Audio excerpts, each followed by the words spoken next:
A lost city murmurs beneath waves. What science finds, myth insists, and history must decide. Recent underwater finds reignite the Atlantis debate. New science, ancient myths, and contested evidence converge now beneath the waves worldwide. And here's where things instantly get interesting. Because over the last few years, it feels like underwater archaeology has shifted from slow, careful whispers to sudden thunder. Everywhere you look, something new is being dragged out of the deep. And each discovery pulls the Atlantis conversation right back into the spotlight, whether archaeologists like it or not. Take Issyk-Kul in Kyrgyzstan. Out of nowhere, researchers announced traces of a submerged city sitting quietly under one of the world's deepest lakes. Fired bricks, wooden beams, a millstone, even pieces of buildings that once hosted bustling life, suddenly resurfacing after centuries underwater. And halfway across the world, an older mystery refuses to die. That 1967 Greek coastal discovery, where Nicholas Fleming stumbled onto strange, grid-like stone foundations that absolutely did not look like nature's work. Pottery, tools, and ancient roads, all lying under only a few meters of water. When such finds stack up, people can't help but ask the question, are these just forgotten towns, or cracks in the door to something far older, far bigger, and far stranger? And here's where it gets even stranger. Because the Issyk-Kul story didn't come from fringe theorists or late-night mystery shows. It came from the Russian Academy of Sciences and the Russian Geographical Society, the kind of institutions that don't chase myths, they chase sediment layers and radiocarbon data. Their team dove into the shallow zones of Issyk-Kul, just 3 to 13 feet deep, expecting maybe scattered remains, maybe nothing at all. Instead, they found the unmistakable signature of a real settlement. Fired bricks from structured buildings, collapsed stone walls, wooden beams are still holding shape despite centuries underwater. Even a millstone, the kind used for grinding grain, lying right where someone left it the day their world changed. Then comes the moment that made headlines. A large structure that might have functioned as a mosque, bathhouse, or madrasa. A communal building, a place where people talked, taught, prayed, debated, traded, all the activities that make a town feel alive. And just a short swim away, a burial zone, a proper necropolis. Bodies are oriented toward the Qibla, following traditional Islamic funerary practice. That detail alone recenters this whole narrative. This isn't Atlantis, not literally, but a Muslim city that once thrived along a Silk Road route before the earth betrayed it. Scientists believe a 15th century earthquake did the damage, the kind that doesn't give warnings, just tears a city downward and lets water rise where buildings once stood. Thankfully, evidence suggests most residents may have evacuated before the final collapse. That adds a bittersweet edge. People knew something was wrong, packed what they could, and walked away from a home that would soon vanish. Every artifact is now being prepped for accelerator mass spectrometry, the gold standard for dating organic material. That's when the real answers arrive. Of course, media outlets instantly slap the word Atlantis on the discovery because nothing drives clicks like a legendary sunken city.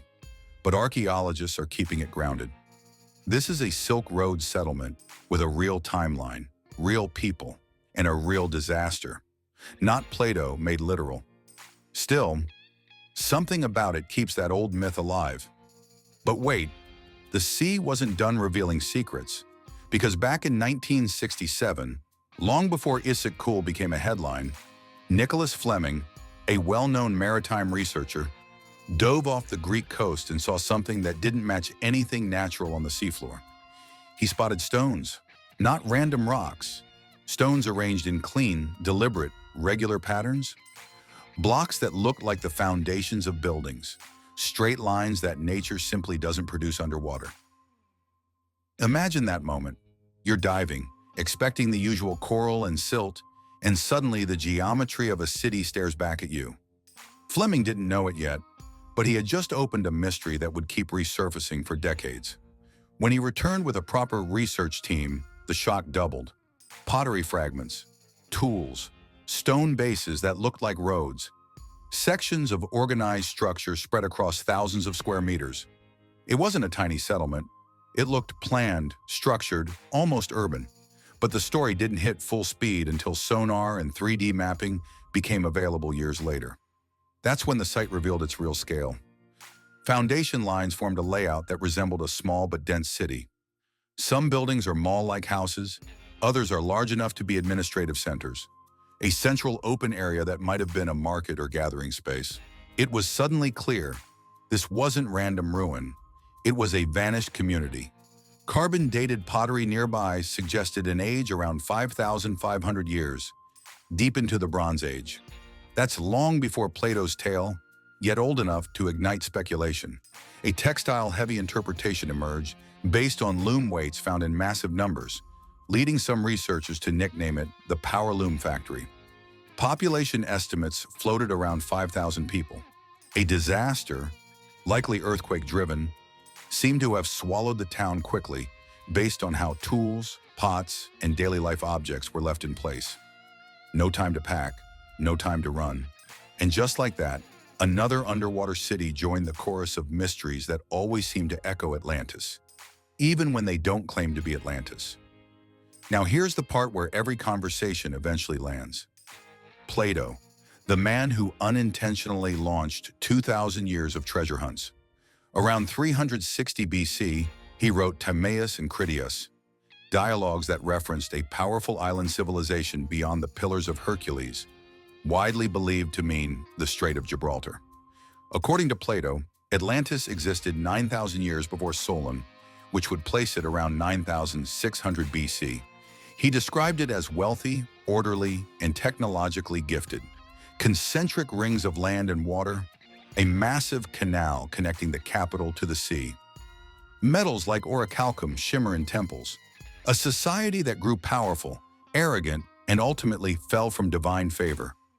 Destroyed in a single day and night by some catastrophic event. But historians have argued for generations that Plato wasn't writing a journalistic report. He was crafting a political allegory, a warning about the corruption of power, a moral fable, a philosophical tool, not a travel guide. Still, the emotional weight of the story, a mighty civilization swallowed by nature, was simply too irresistible. Over time, people took it literally. Explorers searched for it, mystics claimed memories of it, novelists resurrected it, and suddenly any underwater discovery, from the Mediterranean to the Atlantic, became a potential Atlantis candidate, whether it matched Plato's description or not. This part blew my mind because the reality of underwater archaeology is far less glamorous than the documentaries make it look. It's slow, muddy, methodical work. First, divers run surveys, marking visible structures, mapping stones, and photographing layers. Then sonar comes in. Multi-beam and side-scan systems send sound into the water and read the returning echoes to form a map. This is where those incredible 3D models appear, letting researchers see a city that's buried under silt. Just when it seems straightforward, the timeline throws everything into confusion. Issyk-Kul's lost settlement? Probably 15th century, practically modern in archaeological terms. The Greek underwater site? Roughly 5,500 years old, older than the pyramids. Plato's Atlantis? If literal, 11,600 years old. 3 stories. 3 timelines, 0 overlaps. This is where dating tools matter. Radiocarbon dating checks organic remains like wood, seeds, or bones. Ceramic typology compares pottery shapes and materials with known historical styles. Sediment cores reveal when a shoreline shifted or when an earthquake dropped land into the sea. When these timelines diverge so widely, it becomes clear these underwater cities weren't part of a single, globe-spanning Atlantis empire. They were separate communities, separated by thousands of miles and thousands of years. So why do they all get linked to Atlantis? Simple. Every time we discover a lost world beneath water, the human mind jumps to the biggest myth it knows. But the truth, while less dramatic, is often more fascinating. Real cities really drowned. Real people really lived and died there. And each one rewrites a small part of human history, even if none of them match Plato's vanished island. And here's the part that often gets overlooked. Nature doesn't need mythology to bury a city. It has 100 ways to sink a town without warning. Co-seismic subsidence, the ground dropping several meters during an earthquake, can send entire neighborhoods underwater instantly. Tsunamis can push walls of water inland, flooding regions permanently. River channels can shift overnight. Coastal erosion can chew through land faster than anyone expects. Sea levels have risen over 120 meters since the last ice age. That alone swallowed countless prehistoric settlements long before written history existed. So when we look at Issyk-Kul or the Greek coastal ruins, we don't need aliens or ancient super tech to explain what happened. The earth moves, plates shift, water follows, and cities, no matter how well built, are fragile compared to tectonics. This is where psychology kicks in. People want Atlantis to be real, not because they believe in Plato, but because they love the idea of a perfect storm, advanced civilization, dramatic fall, buried treasure, forbidden knowledge. It's the ultimate mystery box story. And here's the part people often miss. These underwater cities, mythic or not, tell powerful stories about human networks. Issyk-Kul sat on the Silk Road, meaning its people traded with empires stretching from China to the Mediterranean. The millstone hints at grain processing, wooden beams speak of architecture, the necropolis reveals religious life. This part is crucial. Real archaeological claims must survive peer review, lab dating, independent verification, and transparent methodology. Without those steps, discoveries remain possibilities, not conclusions. That's why professional archaeologists shy away from the word Atlantis. It's not because they dismiss myths, it's because the label shortcuts the scientific process. Another twist. Underwater ruins aren't just puzzles, they're cultural memories. Bodies at Issyk-Kul were buried according to Islamic tradition. That demands respect, not spectacle. Artifacts pulled from water must be conserved carefully and sometimes returned to local museums or communities. Tourism, if unmanaged, can destroy fragile sites faster than nature ever could. Preserving a lost city means protecting its story, its people, and its dignity, not just its stones. So here's the balanced view. Myths matter. They carry emotional truth, cultural memory, and echoes of forgotten histories. But archaeology must stand on evidence. Radiocarbon dates, sediment cores, material analysis. A responsible synthesis doesn't try to force Issyk-Kul or the Greek ruins into Plato's mold. Instead, it uses each discovery to illuminate the real human past.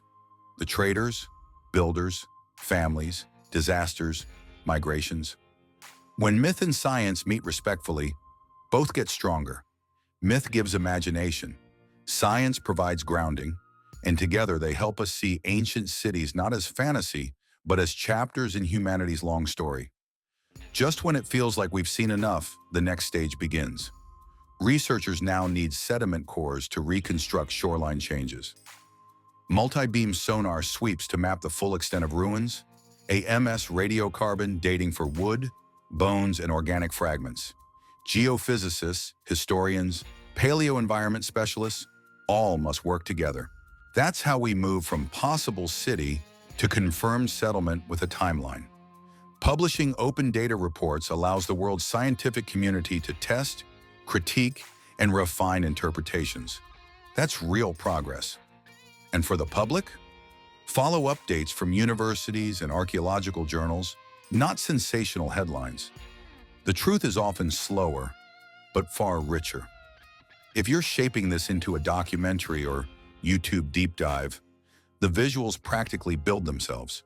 Start with a slow, tense shot of divers descending into cloudy water, the faint outline of a foundation emerging. Then cut to Issyk-Kul artifacts, the millstone, pottery shards, wooden beams, shot in soft, dramatic lighting. Layer in interviews, the lead archaeologist explaining the site's layout, a geoscientist breaking down the earthquake theory, and a resident describing how the lake has always felt alive. Flash to stylized animations of Plato writing by lamplight, sketching concentric rings, then swing into a sonar fly-through of the Greek site.